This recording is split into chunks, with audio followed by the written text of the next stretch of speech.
Hello student, this is Abhishek Pandey, your agriculture mentor. और आपका स्वागत है आपके अपने यूट्यूब चैनल पे जिसका नाम है एग्रीपो।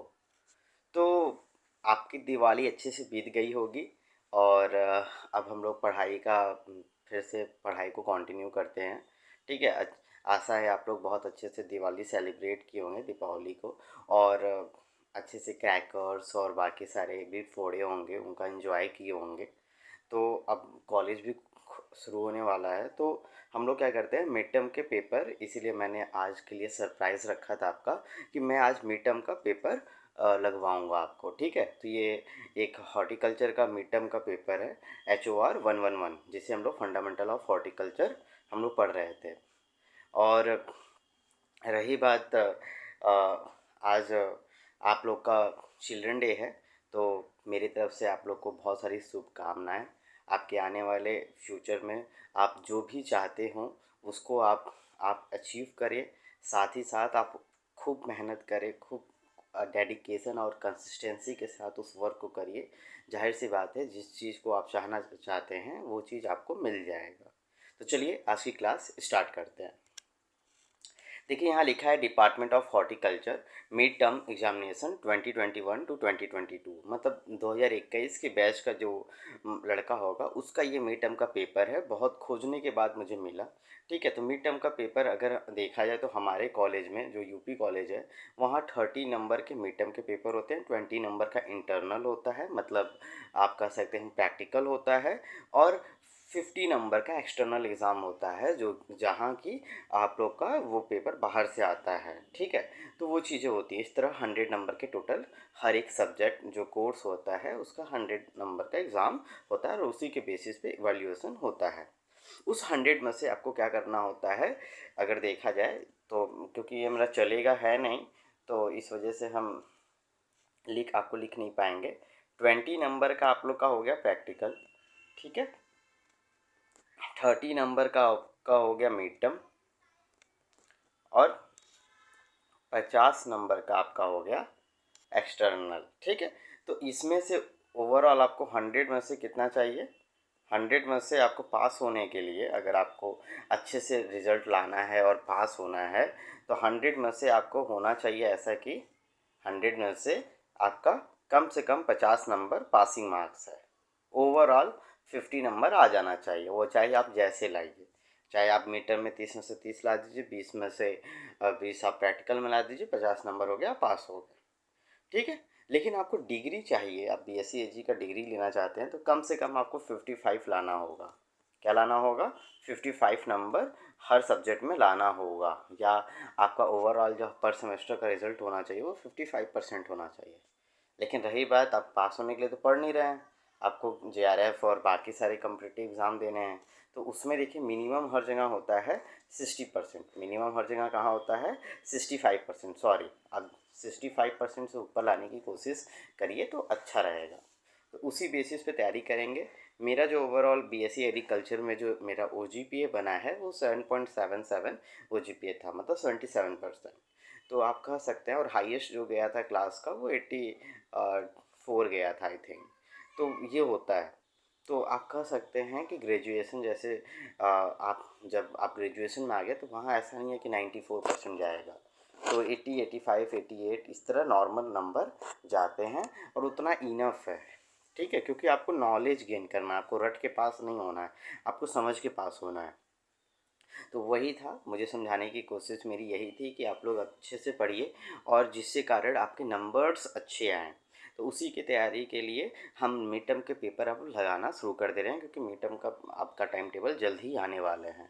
और इसको ज़्यादा से ज़्यादा शेयर करिए और किया करिए, क्योंकि व्यूज़ नहीं आ रहे हैं। तो ये क्या होता है कि मुझे मोटिवेशन नहीं मिल पाता है। मैं आपके लिए मेहनत कर रहा हूँ, आपके लिए पेपर खोज रहा हूँ, आपके लिए मैं उसको PDF में कन्वर्ट कर रहा हूँ, आपको अच्छे अच्छे सोर्सेज से, ऑथेंटिक सोर्सेज से आपको इन्फॉर्मेशन दे रहा हूँ। तो ये इतना मैं मेहनत कर रहा हूँ, तो साथ में आप भी एक लाइक, शेयर, अपने कमेंट, और इसको ज़्यादा से ज़्यादा अपने फ्रेंड जोन में, कोई दूसरे कॉलेज का लड़का है, कोई सर्कल में है, तो उसको भी आप शेयर करिए, जिससे कि मुझे एक अंदर से मोटिवेशन मिलता है। और अपने कमेंट आप मुझे अपने जो भी डाउट है आप कमेंट्स बॉक्स में हमसे पूछ सकते हैं। और एग्रीपो एक जो टेलीग्राम चैनल है उस पर भी आप जो डिस्कशन ग्रुप है वहाँ से भी आप पूछ सकते हैं। तो चलिए आज के लेक्चर को स्टार्ट करते हैं। Department of horticulture mid term examination, ठीक है। तो ये था फंडामेंटल ऑफ हॉर्टिकल्चर, ये है पहला पेपर। देखिए 2 घंटे का पेपर होता है, 30 नंबर के पेपर होते हैं। फिर द ब्लैंक्स आता है Dasheri is a variety of. तो दशहरी किसकी वैरायटी है? बहुत फेमस वैरायटी, आपको पता ही है, ठीक है। ये मैंगो की बहुत फेमस वैरायटी है, तो आप लिखेंगे मैंगो, ठीक है। Dash is the leading country of the mango and banana production in the world. तो कौन से कंट्री टॉप पे है मैंगो और बनाना प्रोडक्शन में पूरे विश्व में? तो हमारा भारत है। तो आप भारत लिख सकते हैं, इंडिया भी लिख सकते हैं, ठीक है। फैमिली ऑफ पपाया, पपाया का जो देखिए अगर बोटेनिकल नेम की बात किया जाए तो कैरिका जैंथीज होता है, ठीक है। सॉरी, कैरिका पपाया होता है, ठीक है। और इसका जो फैमिली है वो कैरिकेसी फैमिली है। क्या है? कैरिकेसी फैमिली है, ठीक है। इसका सारा आंसर मैं यहाँ दिया हूँ आपके सेकंड पेज पे, तो मैं दिखा देता हूँ, ठीक है। तो कैरिकेसी फैमिली है, ठीक है। अगला 1.4 का देखा जाए तो लिखा है अनोला। अनोला मतलब मीन्स आंवला। आंवला फ्रूट कंटेन डैश मिलीग्राम पर 100 ग्राम विटामिन सी कंटेन। तो विटामिन सी का जो कंटेंट होता है, अगर पर 100 ग्राम हम आंवला लेते हैं तो हमको कितना मिलीग्राम उसमें विटामिन मिलेगा? तो उसमें मिलता है 120.75, आई थिंक 120.95 मिलीग्राम मिलेगा। अगर 100 ग्राम 100 ml जूस पीते हैं आंवला का, तो उसमें हमको विटामिन सी कितना मिलेगा? 120.95 मिलीग्राम। तो ये मैंने रिसर्च से ऑथेंटिक मैं खोजा हूँ, तो उसके बाद ऐसे बता रहे हैं, ठीक है। टाइप ऑफ, वैसे तो देखा जाए बहुत ज़्यादा वो लोग रिकमेंड किए हैं, लेकिन ये ऑथेंटिक जो रिसर्च पेपर था वहाँ से मुझे ये पता चला कि 120.95 अभी हाल ही में एक महिला हैं जिन्होंने रिसर्च किया था, उन्होंने ये बताया, ठीक है। Type of fruit of mango, तो मैंगो का जानते ही हैं आप, फ्रूट को कहते हैं ड्रूप कहते हैं, क्योंकि ये हार्ड होता है, स्टोन होता है, तो ड्रूप। वॉलनट का भी ड्रूप ही है। तो ये सब चीज़ें आपको याद होना चाहिए। टाइप्स ऑफ फ्रूट जैसे ड्रूप है, पोम है, अकीनी है, ठीक है, सिलिकुआ है। तो ये सारे क्या है? टाइप्स ऑफ जो भी फ्रूट्स हैं, किस फ्रूट्स की क्या हैं, क्योंकि बड़े बड़े कम्पिटिटिव एग्जाम में भी पूछे जाते हैं। तो यहाँ जो यूपी कॉलेज में जो पेपर बनाया जाता है बहुत ही टफ बनाया जाता है, और ये उस बेसिस पे बनाया जाता है कि साथ में आप अपना यहाँ तो पास आउट हो जाएंगे, और आगे चल के जो भी आप इंट्रेंस एग्ज़ाम देंगे, कम्पिटिटिव एग्ज़ाम देंगे, तो आपके दिमाग में वो चीज़ सेव रहेगा, जिसके कारण आपको याद आएगा कि नहीं, मैंने फ्यूचर कहीं ना कहीं ये चीज़ पढ़ा है। Dash is a routing hormone. तो रूटिंग हार्मोन्स में आप क्या लिख सकते हैं? जिब्रेलिन लिख सकते हैं। तो जिब्रेलिन ही मैंने लिखा होगा, ठीक है। नहीं, IBA इंडोल ब्यूटरिक एसिड जो है वो जिब्रेलिन का सब टाइप्स, जिब्रेलिन को बांटा गया है, तो इंडोल ब्यूटरिक एसिड आप लिखेंगे IBA, ठीक है। अगला क्या है? एक और क्वेश्चन फिन द ब्लैंक्स में देख लेते हैं हम लोग। ABA का फुल फॉर्म क्या है? ABA का फुल फॉर्म क्या है? एबिसिक एसिड। क्या? एबिसिक एसिड, ठीक है। एक प्रकार का ये हार्मोन्स है, ठीक है। एबिसिक एसिड हार्मोन्स है, विटामिन सी इसे कहते हैं, एक प्रकार का विटामिन का भी नाम है। तो एबिसिक एसिड क्या करता है कि हमारे रूट डेवलपमेंट में और सेल डिवीजन में हेल्प करता है। IAA का फुल फॉर्म क्या है? इंडोल एसिटिक एसिड, ठीक है। तो ये आपका फुल फॉर्म हो गया। और नाइन्थ क्या है?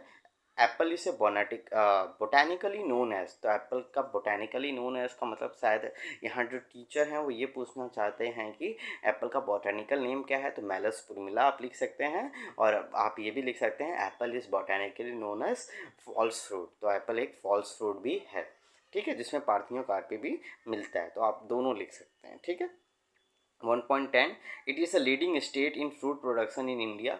तो फ्रूट प्रोडक्शन के मामले में हमारे इंडिया में आंध्र प्रदेश टॉप पे है। क्या है? आंध्र प्रदेश। तो आंध्र प्रदेश, देखिए सबका आंसर मैंने यहाँ नेक्स्ट पेज पे लिखा है। तो ये PPT मैं आपको अपने टेलीग्राम चैनल पे अपलोड कर दूंगा, तो वहाँ से आप देख सकते हैं, ठीक है।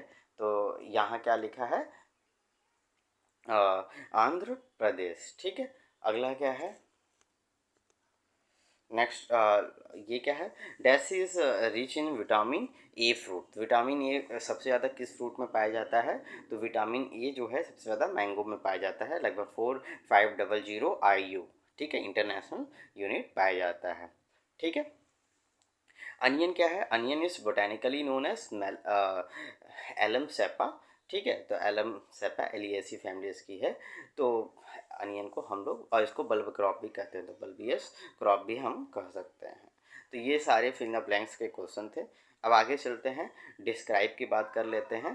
ठीक है, और इसको मैं 20 मिनट से ज़्यादा वीडियोस नहीं बनाऊंगा, तो इस वजह से इसको हम लोग पार्ट वाइज भी करके देखेंगे, क्योंकि बहुत लेंदी ये पेपर मतलब ठीक ठाक था, छोटा ही था, लेकिन 2 घंटे का पेपर है, तो अगर हम समझाने बैठे तो 2 घंटे का वीडियोस भी लग जाएगा। तो उस हिसाब से हम क्या करेंगे, इसको शॉर्ट पार्ट वाइज बनाएंगे। ठीक है, तो चलिए, describe in brief about the following.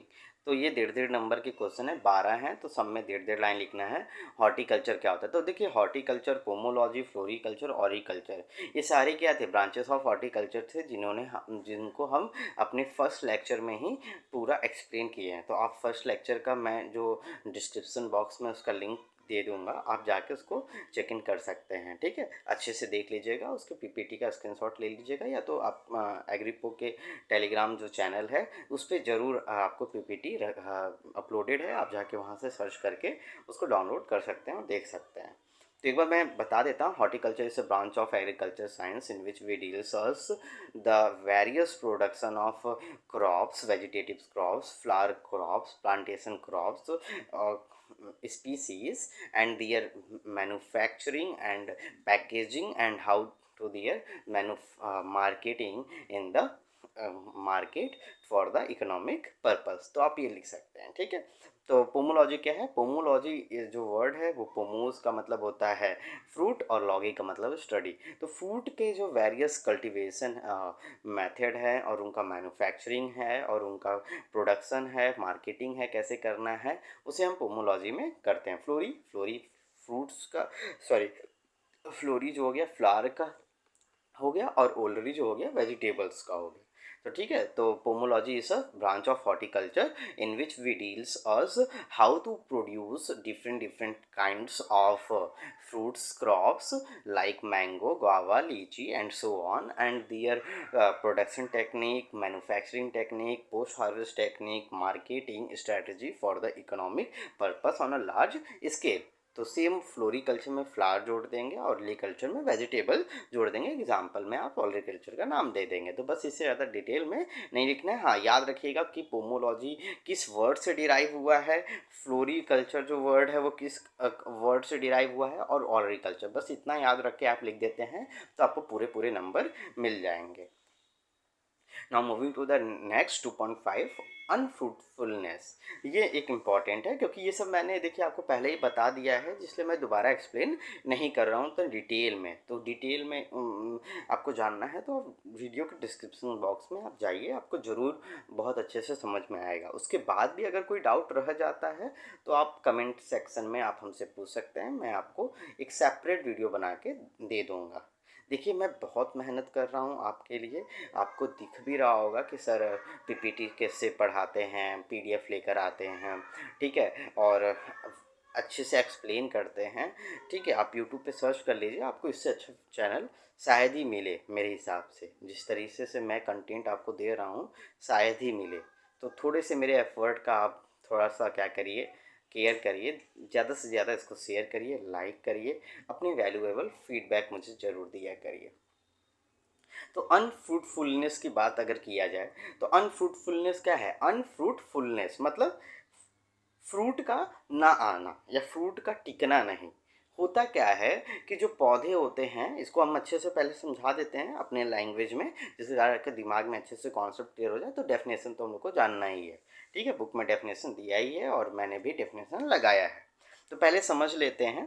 ठीक है, तो फ्रूटफुलनेस का मतलब क्या होता है? जैसे मान लीजिए आपने एक पेड़ लगाया, आम का पेड़ लगाया, आम का पौधा बड़ा भी हो गया, पेड़ भी बन गया, लेकिन उसमें फूल आ रहा है। फूल से देखिए फ्रूट बनेगा। पहले फ्लावरिंग होती है, फ्लावरिंग के बाद फ्रूट होता है, उस फ्रूट के अंदर सीड होता है। तो क्या होता क्या है कि आपकी फ्लावरिंग आई, लेकिन फ्लावर टिका ही नहीं, पूरा फ्लावर झड़ गया। तो जब भैया ब्रांचेस पे फ्लावर ही नहीं रहेंगे, शाखाएं पे जब फूल ही नहीं रहेंगे, तो फल कहाँ से आएगा? तो उस फल को टिकना चाहिए, तभी ना तो आपके फ्रूट बन पाएंगे। तो कुछ ऐसे इंटरनल और एक्सटर्नल कारण होते हैं जिनके कारण फ्लावर्स आ जाते हैं और फ्लावर्स टिक नहीं पाते हैं, जिसके कारण फ्रूट का डेवलपमेंट नहीं हो पाता। कभी कभी फ्लावर तो टिक भी जाते हैं लेकिन उनका डेवलपमेंट ही नहीं हो पाता है। जो हार्मोन्स रिस्पॉन्सिबल है फ्लावर से फ्रूट बनने के लिए, उनके वेजिटेटिव फेज को और रिप्रोडक्टिव फेज में कन्वर्ट करने के लिए, वही नहीं हो पाता है। तो कुछ इंटरनल और एक्सटर्नल कारण होते हैं जिनके कारण ये नहीं हो पाता है। इसी अवस्था को हम अनफ्रूटफुलनेस कहते हैं। तो इसको समझ लेते हैं डेफिनेशन के थ्रू। ठीक है, देखिए लिखा है, not all fruit trees in an orchard bear fruit equally और regularly and sometimes flower and fruit do not bear fruit under similar conditions where a tree is bearing heavy। देखिए होता क्या है, कभी कभी क्या होता है, कुछ ब्रांचेस पे बहुत ज़्यादा फ्लावर आ गए हैं, कुछ ब्रांचेस पे फ्लावर आए ही नहीं हैं या ना के बराबर आए हैं। ऐसे में क्या होता है कि जो फ्रूट्स हैं उनका डेवलपमेंट नहीं हो पाता है और पौधे पे फ्रूट की संख्या बहुत कम देखने को मिलती है। इस कंडीशन को, this failure of bear fruit can be called unfruitful. तो इसी कंडीशन को हम अनफ्रूटफुल कहते हैं। ठीक है, to understand the problem of unfruitful in the orchard it is necessary to be familiar with the following word। तो कुछ इनके जानने के लिए कुछ एक्सटर्नल और इंटरनल कारण होते हैं, उनके बारे में हम जान लेते हैं। एक और डेफिनेशन लिखा है, ये थोड़ा सा, और वो तो सरल शब्दों में था, ये बुकिश डेफिनेशन है, इसको जान लेते हैं। Unfruitfulness refers to the state where a plant is not only capable of flowering and bearing fruit but also take the fruits to maturity। अनफ्रूटफुलनेस वो कंडीशन है जहाँ केवल पौधा या ना कि केवल फ्रूट फ्लावर मतलब फ्लावरिंग स्टेज को ना कर पाए और फ्रूट ना आ पाए, बस यहाँ तक ही सीमित नहीं है। यहाँ तक ही सीमित है कि फ्लावर आने के बाद भी वो फ्रूट में कन्वर्ट नहीं हो पा रही है, मैच्योर नहीं हो पा रहा है, उस फ्लावर से फ्रूट बनने की जो पूरी अवस्था है उससे वो गुजर नहीं पा रहा है। ठीक है, तो उसी इनएबिलिटी की जो असमर्थता है उसी को हम कहते हैं अनफ्रूटफुलनेस, जिसे हम बैरनेस भी कहते हैं। ठीक है, it may be defined as a plant not only develop flowers but set fruits and carries them up to maturity। The condition under which plant is unable to bloom or set fruit or to carry them up to maturity is called unfruitfulness। तो वही जो condition है उसी को अनफ्रूटफुलनेस कहते हैं। ठीक है, अगर ये अनफ्रूटफुलनेस बहुत लंबे समय तक चल गया तो एक किसान को, जो आप कह सकते हैं हॉर्टिकल्चर कर रहा है, वो बागवानी कर रहा है, तो उसको बहुत ज़्यादा घाटा हो सकता है। क्यों होगा घाटा? क्योंकि वो हर चीज़ तो कर रहा है, इंटरकल्चरल ऑपरेशन बहुत मेहनत से कर रहा है, बाकी सारे प्रोसेस बहुत मेहनत से कर रहा है, लेकिन उसको क्या चाहिए अल्टीमेटली? उसको आम चाहिए ना, उसको फ्रूट्स चाहिए, उसको सेब चाहिए, आम चाहिए, गुआवा चाहिए, लीची चाहिए। लेकिन वही चीज़ उसको नहीं मिलेगा तो बेचेगा क्या? डंठल तो बेचेगा नहीं, पत्ती तो बेचेगा नहीं, ठीक है, वो लकड़ी तो बेचेगा नहीं। तो कहने का मतलब यहाँ यही है कि अगर ये लॉन्ग टर्म प्रोसेस में रहा तो एक प्रकार का इससे क्या हो सकता है, बहुत ज़्यादा लॉस देखने को मिलता है, एक फार्मर को बहुत ज़्यादा लॉस देखने को मिलता है। ठीक है, तो although trees produce adequate flowering, low initial fruit set or subsequently higher fruit let abscission lead to unfruitfulness. अगर वही एबिसिक एसिड की मात्रा कम होती है तो फ्रूट सेटिंग नहीं हो पाता, इसलिए ABA मतलब एबिसिक एसिड को एक पर्याप्त मात्रा पे स्प्रे करना चाहिए। ठीक है, इसके अलावा भी क्या हो जाता है, development of reproductive cell and organs lead to. तो अगर कुछ इंटरनल कारण हैं, अभी बताया था रिप्रोडक्टिव सेल ही ग्रोथ ना कर पाए तो उसके कारण भी आपके क्या होते हैं, मतलब फर्टिलाइजेशन ही ना हो पाए तो उसके कारण भी फ्रूटफुलनेस होता है। तो कुछ इसके दो कारण हैं, इंटरनल फैक्टर, एक्सटर्नल फैक्टर। इनको हम लोग अलग से डिटेल में एक वीडियो बना के इसको हम ध्यान पढ़ाएंगे आपको। ठीक है, तो बस आज के इस वीडियोस में इतना ही। इसके आगे का जो पेपर है उसको हम लोग डिस्कस करेंगे नेक्स्ट वीडियो में। ठीक है। आप लोग चैनल पर पहली बार आए हैं तो चैनल को सब्सक्राइब कर दीजिए, वीडियो को लाइक कर दीजिए, ज़्यादा से ज़्यादा इसको शेयर करिए। और दीपावली बीत चुकी है तो अपने पढ़ाई को कंसिस्टेंसी के साथ रोज़ नोट्स बनाइए, और मैं जो वीडियो दे रहा हूँ उसको देखा करिए, उसके स्क्रीनशॉट लिया करिए, नोट्स बनाया करिए, पढ़ा करिए, और जिसके कारण आपका रिजल्ट अच्छा है। ज़्यादा से ज़्यादा इसको शेयर करिए और अपनी वैल्यूएबल फीडबैक हमको देना ना भूलें। तब तक के लिए अपना ख्याल रखिए। Bye bye students.